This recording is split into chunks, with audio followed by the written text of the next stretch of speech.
Hey everyone, welcome back to another episode of Unglamorous Truths, a podcast about how to make it in the entertainment industry. I'm Emebit. I'm Chandra. I'm Crystal. And today we have a treat for you, okay? Because I know it's a treat for me, babes. We have the talented Marcel Spears, who you have seen on The Mayor, The Neighborhood, Fat Ham. This right here, okay? Fat Ham, baby. Yes, pulled it out. Okay. Give it up. Give it up for Marcel Spears. Yes. Welcome. I had to pull this one out. We saw this. We all went. Yes. Okay. We all Together. went. Okay. Yeah. We were Yeah. enamored. This is an ambush. It's an ambush. It really We're is. super stands. She was like, I did my research. I was like, okay, all right, cool. Okay. Cool. She's like, bow. I was Bow. like, oh, wait, this is a different thing. Yeah. We had, before I kick off anything, like we went to see this. It came highly recommended. We also like knew so much about it, but left like, what? Huh? Y'all ate. Yeah. Y'all ate that. Your crowd work as well. I was like, fourth wall where? Like, come on. Thank you so much for that. I will. So incredible. Best show I've seen at the Geffen thus far. And them costumes and the stage. I mean, just my God. From beginning to end. Yeah. I mean, the whole cast and crew was really, really talented. We got really lucky. Like, you know, every once in a while you create these like shows where you create like this little family in this play, and you don't know how long it's gonna last. It's like a couple months, but luckily we got a chance to do it for almost 3 years, and so it was nice. It was a good ride. Yeah. What a blessing. I also feel like it was a nice treat for LA because, you know, usually we don't get the original, you know, cast out here. And, you know, the people you get there are always fantastic and everything, but it did feel like special. It was like, oh, Yeah. I feel like I'm getting what New York gets. Yeah, y'all did get what New York got. We gave what New York gave. We did what they did. Yes. And it was appreciated. And we're going to come back to it, but I wanted to kick this off with a fun little question. What is your sign, your zodiac sign? Okay. And what trait do you relate to the most and also the least? I mean, You a Sag, come on. I'm a Sagittarius, but you know, I don't even know all the traits. I think Sages are like adventurous and outgoing. I'm a December Sag as well, so like I think I contain all of those like extroverted qualities, friendly, generous, maybe to a fault. So yeah, those kind of things. But I'm also like, don't play with me because I'm a fire sign. Like don't play with me. Like we could be friends until we're not friends. It's kind of that. Absolutely. Let's have 2 Sagittarius children. So. Oh, see, there you go. There you go. I got a Virgo baby. Oh, well, that leads to me. Okay. Okay. The Virgo's Virgo. groove. Okay. Yes, baby, come home. Okay, anyway. So, yeah, I'm a Virgo. I would say the trait I relate to the most is, for better or worse, it's like a superpower, but also annoying. Like the quality of eyes in the back of your head, because I remember every detail. Like, time-wise, I know what needs to happen when to get something done. I know I'll remember. I'm not the girl that forgets most times. I'm like, oh, I know. Yep, and then I know after, and then I know, and then I know, and it's just like it's exhausting sometimes and too much. But that's I can relate to that. The part that I don't relate to is I think that people say that Virgos are boring. Like, Really? yeah, Wait. yeah. Like, people will say that. say that? Like, some of the strongest reads I've gotten astrologically from, like, websites. No one's ever said that to my face. But, yeah. Like, websites are like, y'all can be a little dry. Like, y'all can be a little boring. I'm like, bitch, I am so adventurous. Like, I will do all types of shit. Like, Oh, yeah. and you know this, man. But, like, yeah. So, like, the adventure, I think, is, like, not Virgo-like. But I own that, so. I didn't know they was eating y'all up like that. No, I did not. Y'all was always the most efficient people on this Yeah, planet. like you always get like the efficiency. Like, Yeah. So yeah. Yeah. Well, I am of the mighty Scorpio tribe. Oh, okay. And I think the trait that I most identify with is loyal. I am very, very, very, very, very loyal. Yep, to the soil. And the one that I least identify with is dominant. Like, They say that? yes, the Scorpios are dominant, or a dominant energy and like to exert dominance. And I ain't never heard that one. they do. This is what they say. And Excuse me, I I don't mean she goes. Oh. About to dominate the hell out of me. I've like, heard it before. Maybe I am down. We are. Maybe I am. No, but that one I was like, I don't. But it's down there. It's one of the lesser. You know what I'm saying? The lesser ones or whatever. That's not the main one. But I was like, I don't identify with that one Interesting. at all. I don't consider myself like a big alpha. No fair. Energy. Yeah. Mm-hmm. No. You're water. I'm Chilling. Trying my best. Yeah. And I too am water. I am a Scorpio. And loyal, yes, but when I was thinking about this, because, I created the question, so I had more time than you guys. What I identify with the most is intense. I can own that. I am intense. Yes. If I'm about it, I'm about it. If I'm not, I'm not. Okay. It's one or the other. I'm not ambivalent. Okay. What I don't rock with is vindictive. I'm not a vindictive person. I'm not. Like I'm not about to get you scorpion. back. I know some Scorpions. I'm not plotting on you. I'm not waiting. Like for me, it's like if I'm really off you, I don't care. That's how I would kill you with silence. Like I don't even care. What? Who? Yeah. Sorry to this man. Sorry, I don't care. I will cry about it later. Absolutely. Chandra's like, but I am. No, Chandra will eat you up 5 years later, and you don't even know. Hit list. Okay. You will be missing a limb and don't even know she did it. It was her. Yeah. She orchestrated that bus. She built the bus, actually. That took you out. I'm very Scorpion. That I'm hiding in your shoe and stinging you. Gotcha. Yeah. Sorry, guys. Yeah. Yeah. I want to kick this off with, you are classically trained MFA from Columbia. Okay. And we went to NYU, so we've got a lot of war stories that we can trade about going to these conservatory programs. Yeah. What I want to know is what made you want to go the MFA track instead of just going straight to just the industry?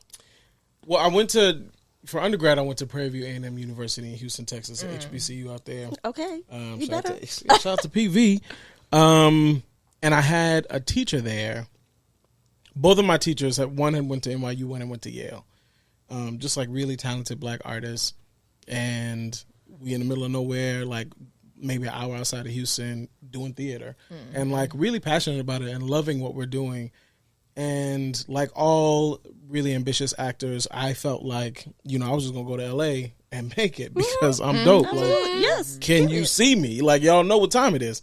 And that was the plan that I had enacted for myself. That wasn't the plan God had for my life.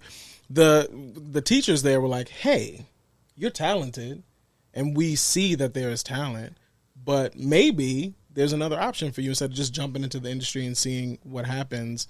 Maybe you could try like a conservatory program, get some training. I was like, I'm not really. I don't even know anything about that. I didn't know there was grad school for actors. Okay. I was clueless. Like I'm from New Orleans. I went to school in Texas. Like we're so far removed from that thing. Like I didn't even see it. And so doing a little bit of research, I was like, okay, wait, maybe this could be dope. Like maybe I go to NYU and I'm studying theater, but then I could like slide over to the film school. Audition. You know what I'm saying? Like talk to them. I'm in the city.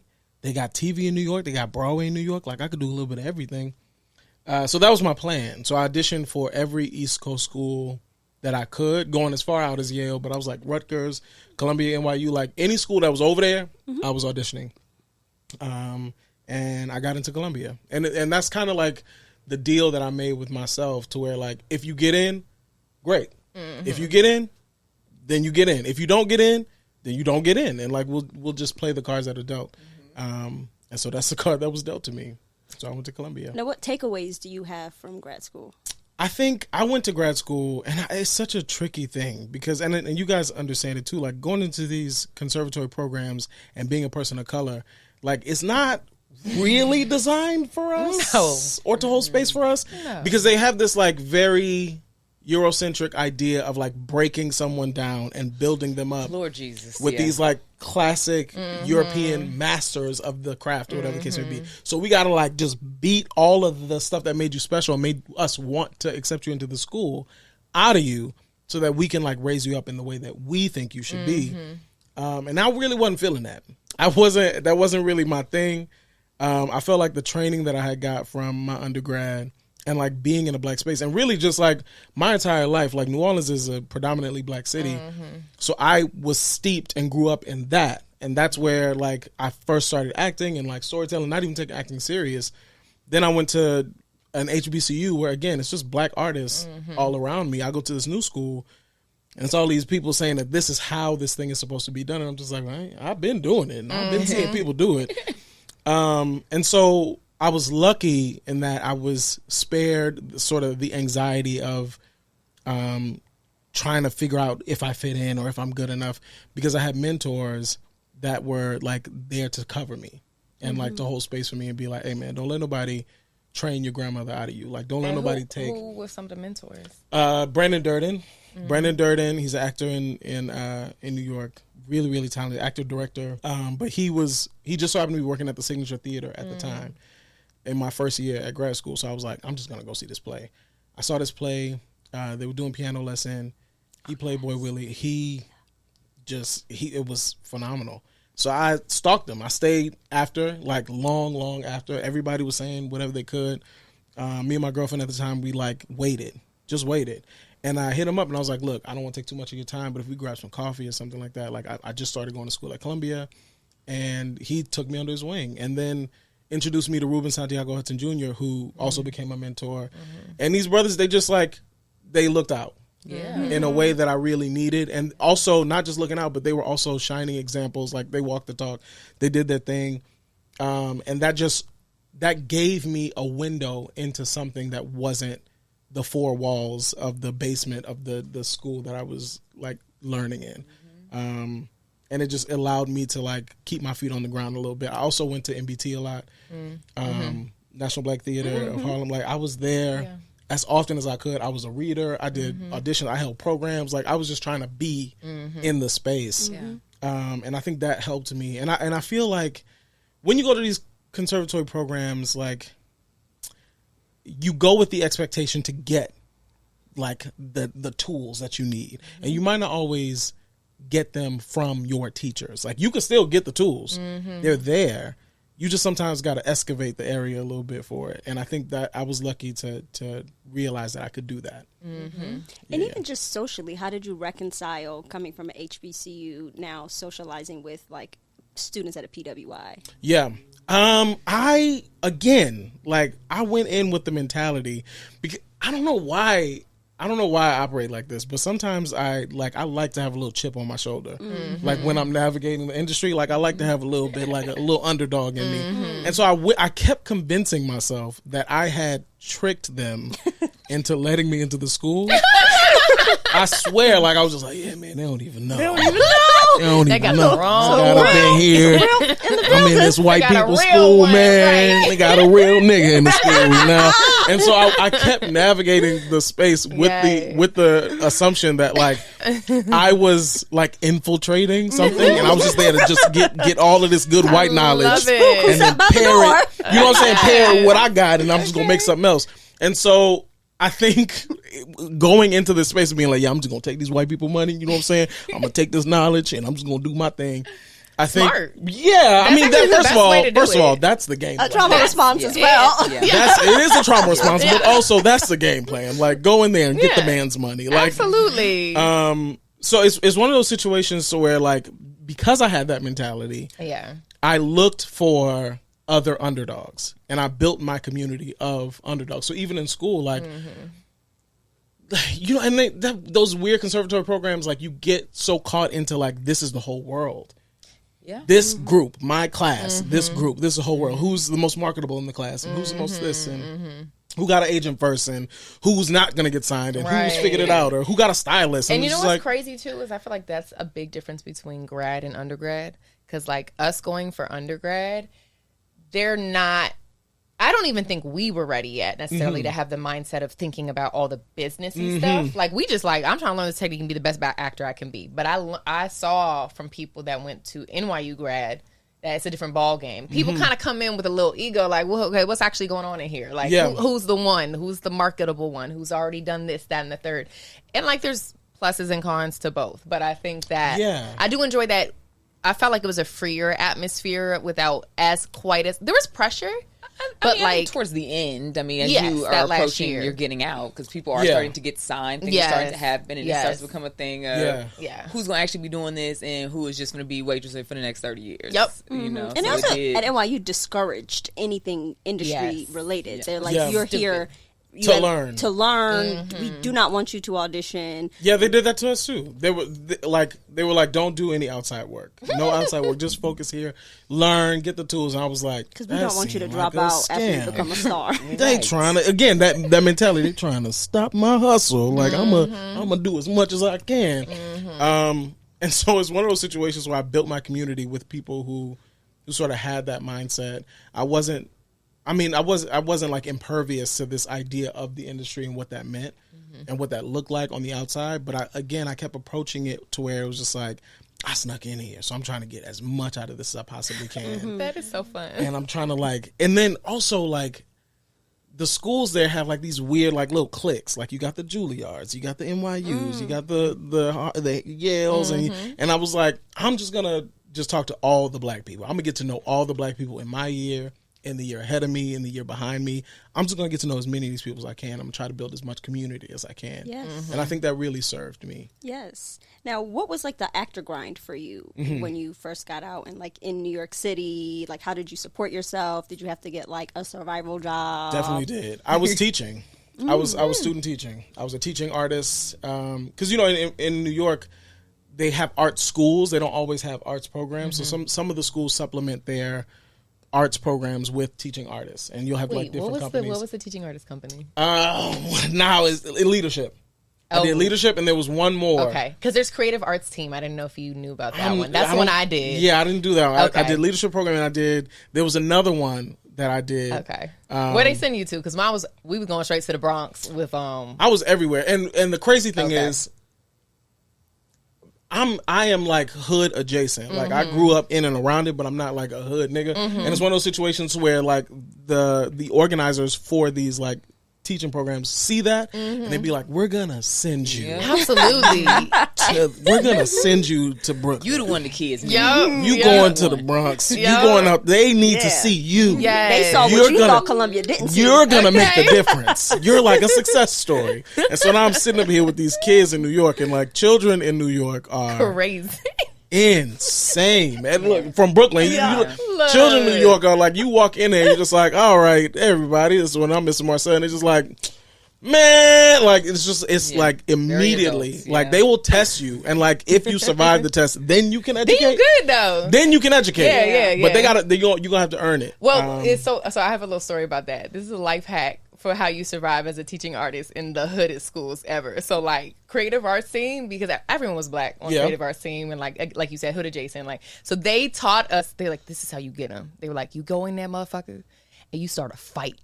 They were you go in there, but obviously you're not actually punching each other. But you start a almost a cold open scene, because what we did was theater. Not a cold open. Yeah. So we would walk in there, and he'd be they don't even know what's coming. You go in there, you start wailing and going off on, and they're oh, and then that gets them quiet, and then you break out into the point of why you were fighting and explain something. But it worked like a charm every time. Obviously no one got hurt. Yeah, but that's insane. I don't know, and the other thing is, I had such a spectrum of ages. Yeah. So what worked with the little kids did not work with the 16 and 17. Yeah, no, the 16, 17. I don't know why they put me in them classes. Oh my God. Because you look a child. When I tell so you, you walk in it and was they be one kid in particular that wanted to be my man so bad, and he would just be Mebit, it's Mr. Mebit, stop playing with me. Literally. Stop playing with me. He had dreams. And he did. He was the class clown, and there was a day where he roasted a kid so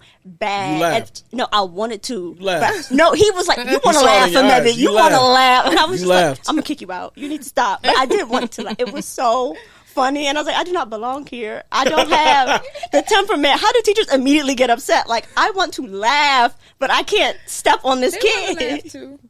Nah, it was an interesting time, but that was my survival job for maybe 4 years after I graduated, and the 2 years before I graduated, I would do that in the summers. All right. Yeah. Now, how did you get your first reps? I was like blessed, divine timing, and also like a lot of help from the people around me, community around me. My agent was representing another person in my classmate, this white guy named Dave, who was like incredibly handsome and like 6'2", and just like stereotypical like handsome white man in a class. Like he stands out in the class. And so obviously my agent saw him somewhere and was just like, I'm signing this kid because I don't know what's going to happen with this Ryan Reynolds looking motherfucker. Like, and then me and Dave were cool. And so the agent would come to see Dave in shows that I happened to be in as well. And at one point, Dave was just like, hey, you know, Marcel's actually pretty good. Because I'm black, you got to say actually. You got to say, you know, he's actually okay, you know? And my agent I think my agent come to a couple of shows and he was just like, nah, I got to sign this kid. So we sat down because he was a junior agent at the time. He was a scout. We sat down, we talked, and I told him like what I wanted for myself, what I wanted for my career, what I saw myself doing. And he got it. It was this little gay Jewish white man who sort of was a kindred spirit, and like we both have an incredible amount of ambition and we both really care about what we do and the art of what we do. And so we've been rocking ever since. I don't have a manager. I don't have amazing anything like that. So you've been with him for a while. Been with him since right after I got out of grad school. Wow. That's beautiful. That's loyalty. It is. And I was scared the whole time because, you know, you have a little bit of imposter syndrome. You get with this agent and you see your classmates book with these agencies and get dropped and dropped and dropped. And just like, every time he called, I'm just like, all right, if he dropped me, I swear to God, I'm going off. But it was never like that. He understood. He was patient. Again, I had my survival job, and I was trying to like go to auditions and wiggle it out. I'm running the Telsey and Co, trying to figure out like how can I make something shake something, and like who can take over my class while I go do this. And we've been together ever since. Like we've just been working. Junior agents is secretly the way to go. That's the thing. We started with a junior because we manager. we built this thing brick by brick. The hunger is the same. The attention as well. And I also feel like sometimes the taste is the same because you're like in the same space, either age wise or like you know, so you kind of like watching the same things, and I think that helps. Shout out to Catherine Lodge. She was our manager, and she was a junior, and she that hunger. Oh my God, unparalleled. Yeah. Shout out to Matt Kaplan. That's my guy. He holds it down for me. What was the first job you booked? Oof. I did so many like readings and like they'll pay you in like a Metro Pass or like $25 something like that. I was like paid or unpaid, paid job that like you paid your rent with. It's weird because I think for the first 2 years out of grad school, I was doing a lot of regional theater, so I was paying rent, but I wasn't home. And it was one of those situations where I'm living in free theater housing, using the money that I'm getting to pay my rent back in New York, or if I could find a sublet. But at the time, like me and my girlfriend together, we lived together, so I was just like paying rent, but going all these different places. So I think the first real job that let me like pay my rent and live my life and do my thing was the mayor, where I flew out to LA. One thing I noticed was you didn't do it. There are no like guest stars or co-stars. You went straight to the mayor. Like, how was that for you? Just jumping in TV and going to series regular. I had a plan. Okay, come on. In my mind, I was like, "Yo, there's levels to this, right? I got to do the Law and Order. I got to do a commercial. Exactly. I got to do a bunch of little guest spots. Then I get to be a series regular because I've proven myself. That didn't happen at all. So for like 3 or 4 years, I couldn't book TV to save my life. I couldn't convince some people to give me a line under 5. I couldn't do nothing. And I didn't know what was going on. I was doing theater all over the country. And theater is wonderful and it's really fulfilling. And it's like, it's this beautiful ritual and ceremony that you get to share with that audience for that night, whatever the case may be. But they don't be paying you like that. So you do it for the love of it. And it was one of those situations where I was auditioning, and I was getting pinned, and I was getting held, and I was getting this and that and other, and just nothing was falling my way. And I was just trusting God and like staying on my path and trying my best to be encouraged, because I'm also seeing like classmates of mine be like, you know what, I'm just gonna go into real estate. I'm just gonna do this. I'm just gonna da da da da. And I'm just like, should I like do something else? Like, is this what I'm supposed to be doing? But for me, I was like, there's no way I'm not doing this thing. Even if I do something else, I'm end up doing this anyway on top of that. So I stayed the course. I went to, there was a show called The Mayor. They auditioned me for The Mayor. I had a relationship with the casting director in the office because in my third year at Columbia, she taught like a workshop. Went into the office, Marcy Phillips, did the thing, had a good time. She was like, I love you, like you're great, your tape was so good, da-da-da-da-da. Called, didn't get that job. I was like, dang. Then I got a call and they were like, hey, the mayor of that show has 2 friends. We want to see you for both of those. I auditioned for both of those. I got one of them and it changed my life. Like that, it just like put me on this trajectory that I'm on now. Yeah. Marcy Phillips is such a staple. Mm-hmm. Like, She is. She OG. A legend. Yeah. She OG. Yeah. You got to walk through those doors. Yeah. Yeah. Mm-hmm. You got Yeah. to see Marcy. You got to. You got to. Marcy Phillips. You got to. You can't even go to ABC if you don't see Marcy. You got to. I was obsessed with that show. I want to tell you that when it first came out. And Stop that's it. No, I'm serious. Nobody watched. Bernard. Where's the camera? No, I Where's the watched. camera? True. And people watch. Where's the honey. camera? No, People- none of y'all. no. Y'all didn't watch. Y'all didn't watch the show. Critically acclaimed, actually. Y'all didn't watch the show. And we're gonna get. watched No, it. I got. Hold on. We're gonna get. You I got watched through it. this wrong. I was Yeah, yeah. obsessed. I feel Okay. like No, I I like liked the it. show did get watched. And actually, this is gonna say I am. Am I a Joe from you? Because I definitely walked by you on the CBS lot once, and I was like, "That's that guy from The Mayor." Oh my god! And I didn't. Of course, I didn't speak to you. Okay, I was but gonna like say- I had a whole moment to myself. I Yeah. was just like a superstar. Like, and when that show got canceled, I was like, "Do they have taste? Like, why did they do that? What is going on?" Politics, man. You know, and I did read Politics. that, you know, although ABC admitted that, like, people did watch it, it was critically acclaimed, it got canceled because of political fatigue. Because the show mirrored, it's a rapper who becomes a politician. This is 2016, who just came into office. Oh, yeah. That was the Okay. It was tricky. It was one of those situations to where like it was a combination of political fatigue. Also, the show was like really funny. I think it was ahead of its time. Truly, I think the show was just it was ahead of its time. It was Abbott before Abbott. It was like it had like this really like mockumentary like formula sometimes, and it was fun and it was interesting. But and you had like this young talent, but there wasn't anything.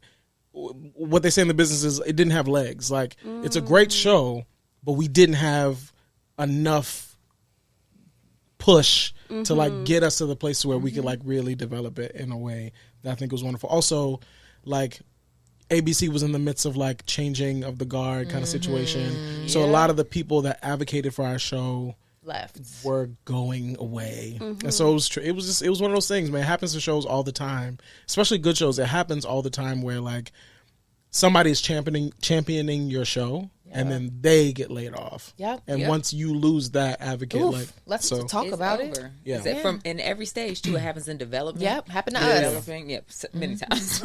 You know, then your person. It was goes rough. and- It was rough. Okay. It was rough. Guys, again, that underdog thing, like when they canceled that show, I was like, all right, man, I ain't going back to New York and I ain't going back to New Orleans. I got to figure it out here Yeah. in LA. I have to figure it out.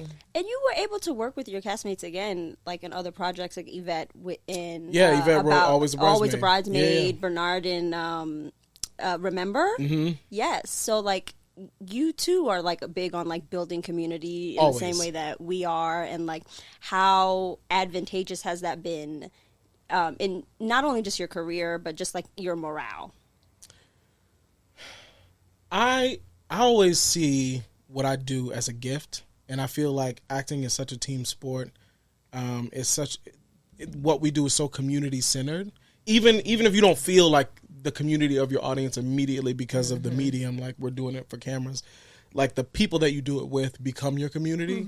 The people on other shows become the community, and so it's one of those situations to where if I go somewhere and I see someone doing the thing that I do with their whole heart and we vibe, like that is somebody that I feel like I get to keep, because what are the odds that we met in this thing? Like how many different things in the universe had to line up? How many doors did God have to open for me to be in the same place as you at this time? So I think that's like a really special thing, and I don't take it for granted.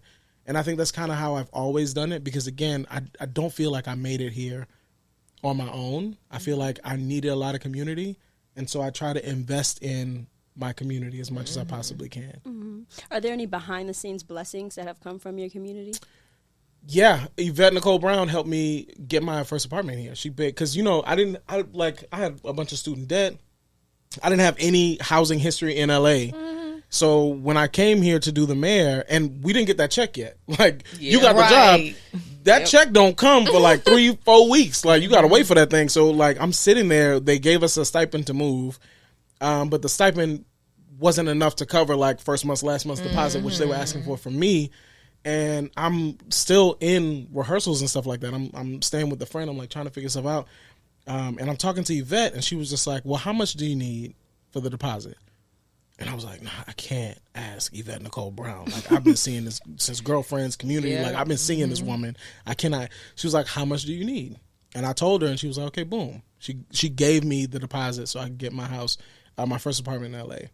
And I feel like there's always been things like that. Like, she brought Brandon's fridge. Like, she bought him a refrigerator. Like, he moved into his, like, studio loft situation, but it had nothing. Which is an LA adjustment, because I feel like it had you expect they gonna at least be a stove in the fridge. There was nothing in there. Yeah. And Yvette, we went to Best Buy. We picked out his fridge. Like, it really was a tribe. It really was a family. And I try to invest in that as much as I can. Like, when the pandemic hit and a lot of my friends weren't working, I was like, who can I, like, pay for groceries for? How can I invest in community in the ways that community has supported me? During the strike, I was like, how can I support my community in ways that I've been supported? So that is so important. That is really beautiful. It's crazy. Too. Yeah, because we was out there in strike. We was out there. Strike, bad. Strike was so scary. Oh my God. I was so scared. I was so scared. Were you at them food trucks? No, I wasn't at the food trucks yet. I was like, yo, at first, because I was on Broadway. Oh, so you was good. I was on Broadway for half of the strike. I was in New York, and I'm looking, I was just like, ooh, it's ghetto over there. Like, what's happening? Like, I'm over here. I'm over here with the theater. That's a different, it's a different union. It's a totally different union. I don't know what's going on over there. And then Fat Ham ended, and I flew back to LA, and I was just like, crickets. So you mean the show is not coming back? Like, the show is not coming back. And I'm talking to Sid and the other producers, and they're like, yo, we're trying to work something out. We're trying to figure it out. But if we don't get in here by, like, November, then we just gonna have to wait until the whole another year. And I was just like, well, then we need to get in there by November, right? I feel like we should do that. You calling Fran yourself? Hey, girl. Man, I was up here praying. What I need to do? I was trying to, like, manifest praying, Fran working it out. I was like, it was rough because I also had just had a baby, so it's one of those situations where I'm like,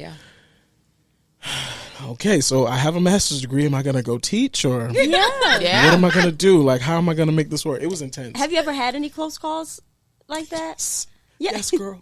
Like, luckily, I've been working on the neighborhood. Like, I've been working on the neighborhood now. We're in season 7, so I've been consistently doing that since I did it. But in between the mayor and the neighborhood was a year of nothing. And luckily, I had listened to Yvette when Yvette was like, yo, save all your money. I didn't really have anything to spend it on anyway.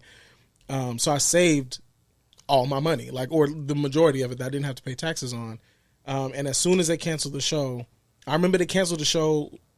They canceled it in December, but we didn't find out till like January that we wasn't coming back for that back 9.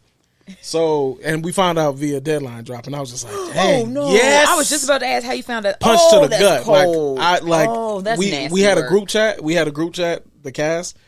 And Yvette hit the group chat. She was like, y'all. And I was like, no. I refreshed that thing like a million times. But I immediately, like, the next day I paid off my car. Because I had this, like, old, like, used BMW. That was the first car I bought with my money. I was very proud of it. But it was, like $7,000 or something like that, like, used. I paid it off immediately, and I had enough money to last me that year to continue paying rent. And I was just like, God, I don't know what you have for me. I don't know what's going on. Again, I'm not going back to New York, and I'm not going to New Orleans. So I got to figure it out in this year. I got to figure out what's happening. And so I did. I auditioned like crazy. Nothing happened until the last minute. Something happened, and it was the neighborhood.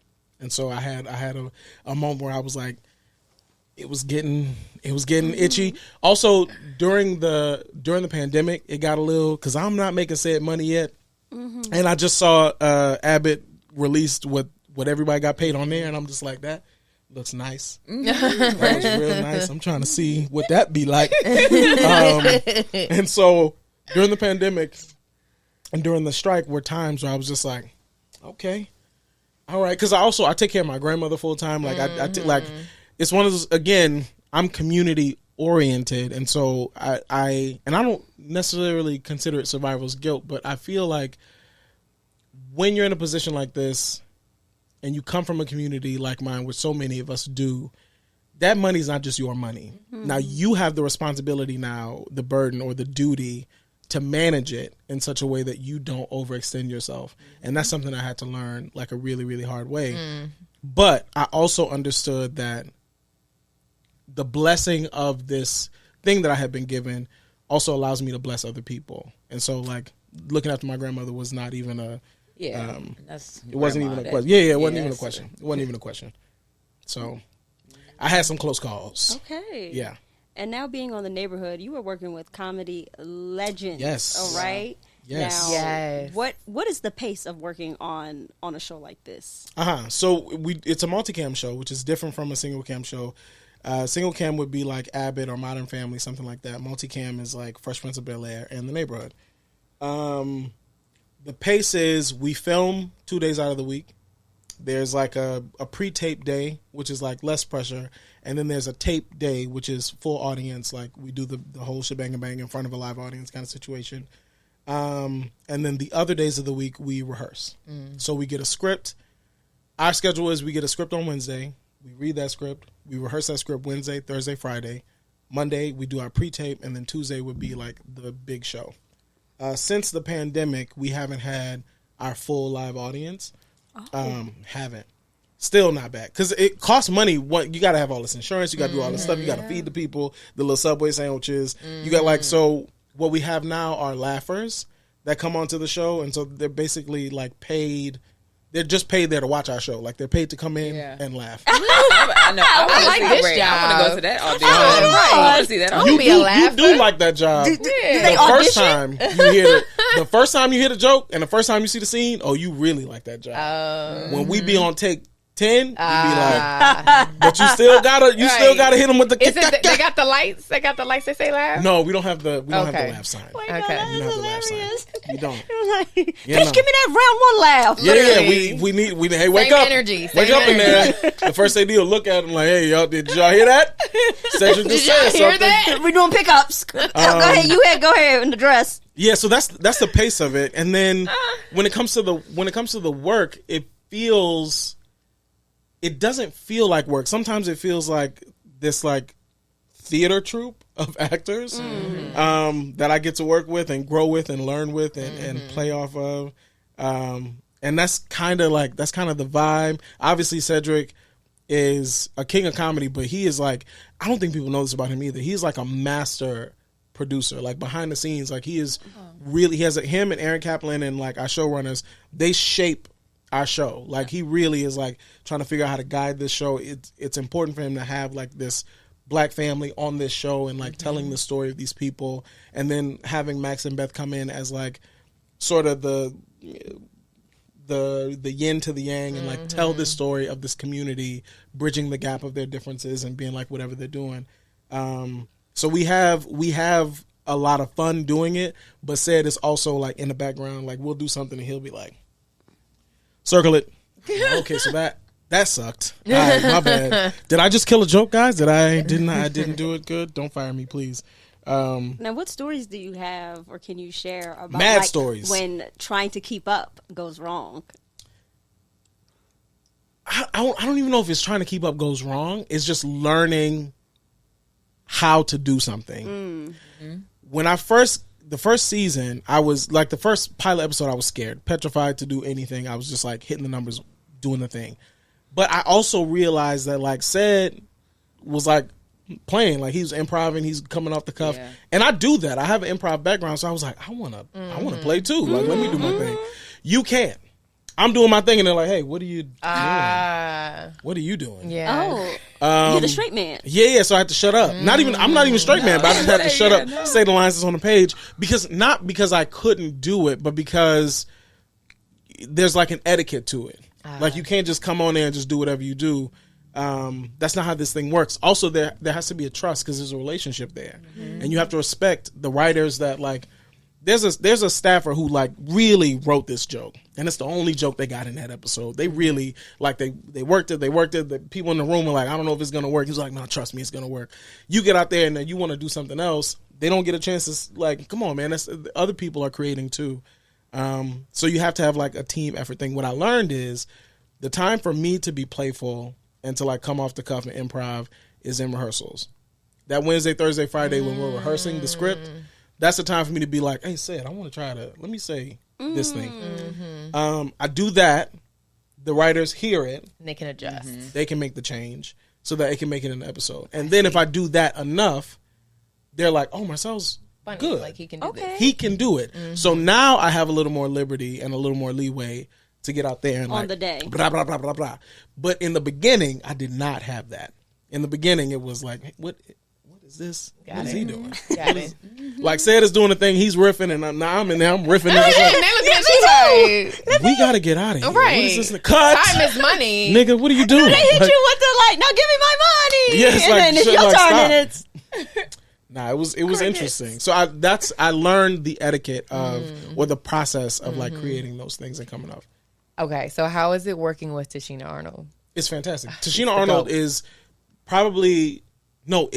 like the greatest physical comedian period of our modern time. Like she is whatever you think Lucille Ball is, whatever, like whoever you think like really, really does the thing, she does the thing. She can tell you a joke in a million different ways. She's absolutely brilliant, and it is an honor to get to work with her and watch her do her thing. Because when she do her thing, she be doing her thing. Her face itself, the amount of muscles inside of her, the way she moves, She's so is good. just And like watching very her incredible. tweak it, getting a chance to watch her be like, oh, that was too big. Like I can do this. Or that wasn't big enough. I can like do this, and I can like it's just it's like really good to watch. She's amazing. She's fantastic. She's inspiring. Yeah. Is there like a nugget that you've taken away from her that you're like, you know what, I'm about to do this too? Again, early on, both Sid and Tashina said the same thing. They were like, yo, you are funny. Like, trust you're funny. Like, trust you're funny. Trust yourself. Like, you're here to do a job. You're here for a reason. You are here because you're good at this thing. And we know you're good at this thing. And we trust and rely on you to be good at this thing. Like, we need you to be your best. So don't come in here feeling like you got to be like, oh, I'm just here to learn and soak it up. Like, you're not a student. You are hired. They're paying you.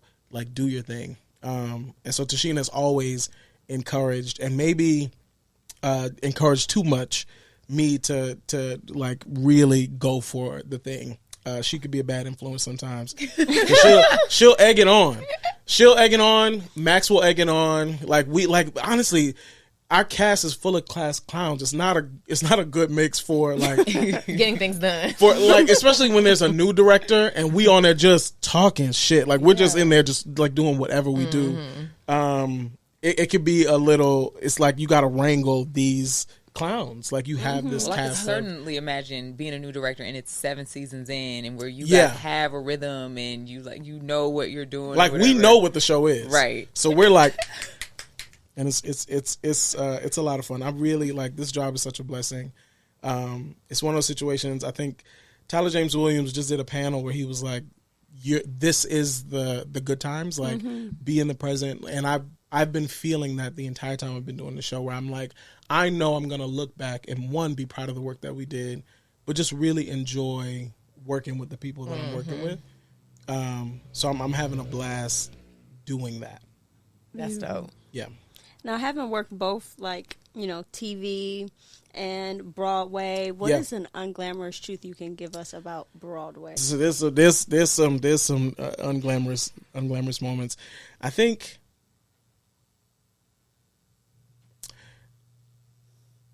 an unglamorous truth about Broadway is, here's what I'll say about doing both. An unglamorous truth about being a film and TV actor and a stage actor is the industry will make you try to pick one. The industry will always try to put you in a box. They're always going to tell you, no, you do this. You don't do this other thing. Until you have like proven and like navigated so much or like built such a reputation that they're like, oh no, this person does both. So in doing like all my career, I've been doing theater. Then I finally started doing some TV. I did 2 shows. I just did 2 shows. One of them got canceled so fast. Still mad. Because Matt didn't watch the show. It got canceled so fast. And the other one, I've been lucky enough to have been doing it now for the last 7 years. But once I go back to when I was auditioning for Fat Ham, there was this thing of like, oh, but he's a TV actor. Mm-hmm. He's a TV guy. I don't know if he can. Wow. I don't know if he can hold space for this cat. I don't know if he can like do this in front of an audience. Like, I don't know if he can do that. I'm just like, that's literally with a what I was resume trained of regional do. theater. That's what I've been doing I've been doing that more than anything. But it was like this idea, like, and thank God for like the casting directors and the casting team at the Public, for like Heidi and Jordan. Like, they have seen me since I was in grad school, so they knew I could. But it was like the creative team was just like, I don't know. I don't know. I feel like I auditioned for Fat Ham like a bajillion times, and then finally they flew me out to New York to do another audition. Because I had gotten callback after callback after callback after callback after like, no, it's a no. Then wait, we're gonna bring you back into this and another. Like, it was intense. Well, that's stressful. It was intense to the point to where, like, here's another unglamorous truth. I had to humble myself because I had a moment where I'm in the middle of doing The Neighborhood. I'm doing this show, like, I'm learning these lines. I'm in this thing every week. I'm in rehearsal every day, and I got to do this self-tape again. I got to do the same self-tape again with like these other little notes. And at one point, I wanted to tell my agent, because my agent Matt was just like, yo, Marcel, I know you love this thing, because I read Fat Ham, and I was just like, this is brilliant. James is absolutely brilliant. I was like, I have to do this. Yeah. But I almost told my agent, I was just like, you know what, man? I did it. Like, look at the tape that I sent in last week and give me the job or not. Like, that's what it is. Because every time I would get like a little note, I'd be like, okay. So now I got this note that's completely different from the note that I got last week, but the same as the note that I got the week before. Like, I don't know what's happening. And I was almost like, nah, I can't do it. And then when they requested me to come to New York, I'm in the middle of filming The Neighborhood. I have to go leave The Neighborhood real quick, go to do this audition, and then come back to shoot The Neighborhood. I'm just like, man, that's a lot of flying. I got to go back and forth. Like, I don't know. Like, I've literally done, I had like a Zoom with the director. I had a Zoom with the casting team, and that was like the final callback or whatever case may be. Then I had a Zoom with the director. Then I had another work session with the director where it was a separate Zoom where we just did the thing like a bunch, did some work. So when they asked me to come out to New York, I almost was like, nah, man, I did it. I did it a million times. Like, what more do you want from me on Tyrese? Like, what more do you want? But like, I sat with myself, and in my like morning, and I pray every night, and I pray every morning, and I was sitting there, and I was just like, you literally begged for opportunities like this. You begged. You fought for opportunities like this. You get to go to Broadway. You begged God for opportunities like this. And now it's here. And because it didn't come the way you wanted it exactly, you're like, man, I don't know. Now you feel like you're too big to fly to New York. Yeah. They're paying for it. You don't have to pay nothing. It's just a little bit of time. And yeah, you're going to be tired. Yeah, you got to come and hop off a plane that morning and go to set that morning. But you can sleep on a plane. Yeah. Like, 20-year-old you, 20, 23, 24, 25-year-old you who just got out of grad school would literally jump at the opportunity. Dream you work. Could be so lucky. And so I got my ass on that plane. I went out there and I did the audition. I booked that job and I came back home. Come on. I booked that job and I came home. Come on. How quickly after New York did they tell you got it? I can't remember. I don't want to lie, but I feel like I knew I got it when I got back and I was filming. Because we filmed Monday and Tuesday. I feel like they called me. I did the audition that Friday. They called me that Monday. That's good. Okay, great. And I know I booked it because when my agent hop on the phone and it's like more than just my agent on the phone. Oh, you already know. When they get the phone call, too. yeah. They're like, you guys ready? And when you hear like a bunch of voices on the phone, you be like, I booked that shit. Talk money, Yeah, right? I What we booked doing? it. Sure it is. Those are the calls you want. Yeah. So that I think that is my unglamorous truth. Like, the industry will try to pigeonhole you, not not even because it's just like malicious in any way, but it's just, it's the easiest way for this machine to do the business of what we do. And it's your job as the artist to take yourself out of the machine and not to take the machine personally, but know in yourself, like, I am capable, I am worthy, I am able to do this. So I'm just going to go for it. Well, that's, I mean, also what you said about it not coming how you expected to and staying ready and being humble to be like, I got to move quickly, or this is not what I thought, or whatever. It's like, that's really important. Because I feel like that's a learned skill. You either have that naturally or you learn. That's the pace of this business. And you could be on the brink of a yes. Or you might have even booked something, but they're like, you got to go right now. You got to get on that plane. You're going to come back in 2 days. But you got to be nimble. Yeah. You know what I mean? Yeah. There's another, like, when I was casting last season when my character had a baby on the show. Because the writers thought it was so hilarious when I had a baby. And I was not them putting it in the show. So hilarious. It was a story. It was a story. But they were just like, hey, Marcel, that was kind of crazy that happened to you that way. Do you mind if we just, we're gonna, I was just like, okay, all right, cool. But when we were casting that actress, I was able to be on the inside, like on the other side of the casting process. So I'm talking to the producers to be like, oh, well, what do I think? And for me, I'm just like, she got to be black. Like, it's important. We do black love, this and the other, blah, blah, blah, blah, blah. And they were very supportive of that.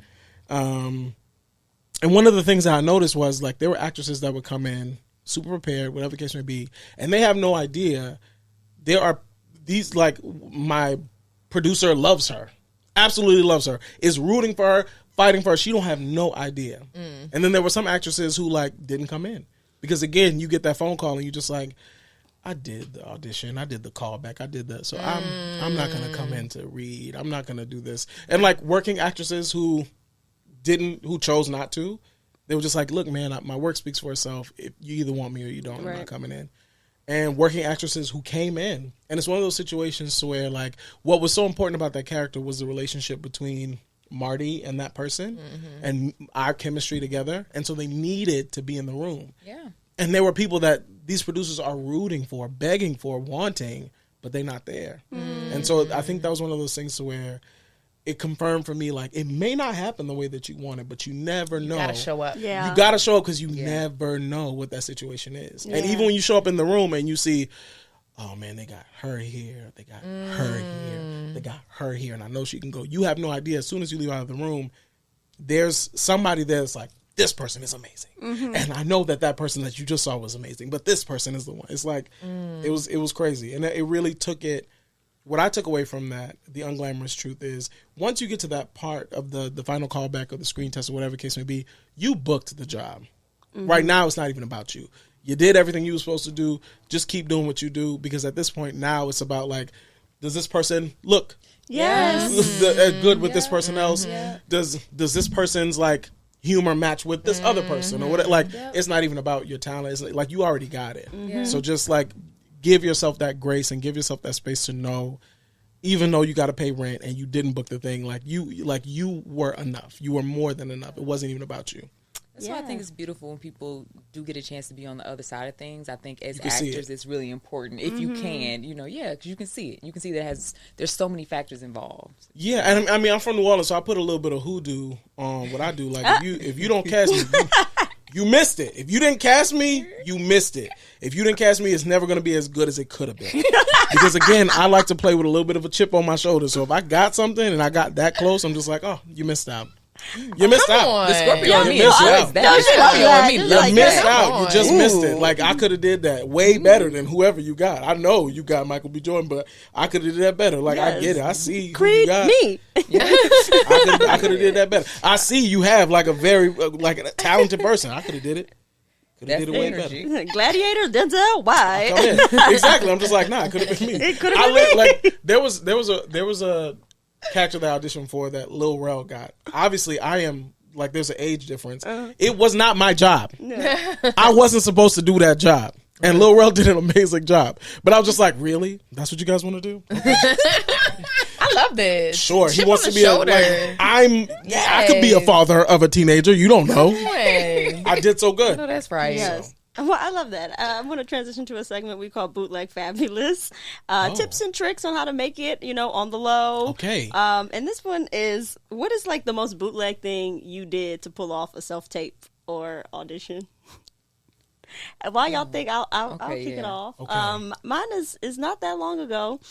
Sometimes I don't have a reader, and and I don't want to play with the hey, can you? Yeah. So I'm gonna record the lines. And this particular audition, I decided, you know what? I want to just have so much fun here. A very famous person was in this commercial, and I was like, you know what? I'm gonna pretend to be her. Like, I'm just going to do this just for my own humor. That's good. Trolling 101. That's good. Like that.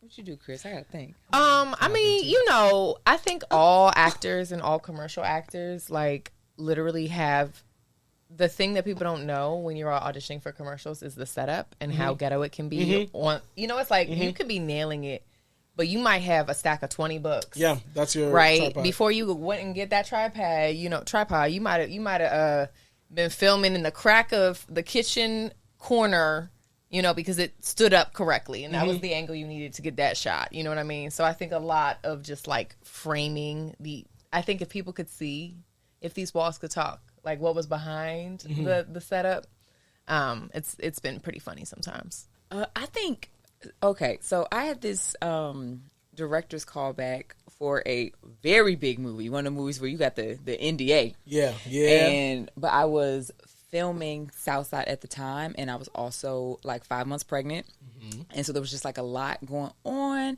And so when I did the audition, I was like, well, I'm gonna do it because it is what it is, and it's a big thing. I'm gonna do the audition. Did it, whatever. I was like, I couldn't even. The time they were supposed to film the movie, I was like, I won't even be able to do that shit because I'll be 9 months pregnant at that point. I'll be having a baby, but I'm gonna do it.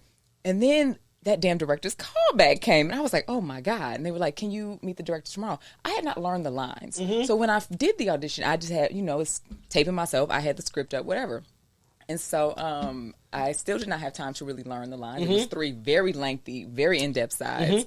So I did have the script up on the screen with him, but I didn't want to be like this the whole time. I wanted to be able to move, whatever. So I had taped the shit all over many Post-its with my lines written very big.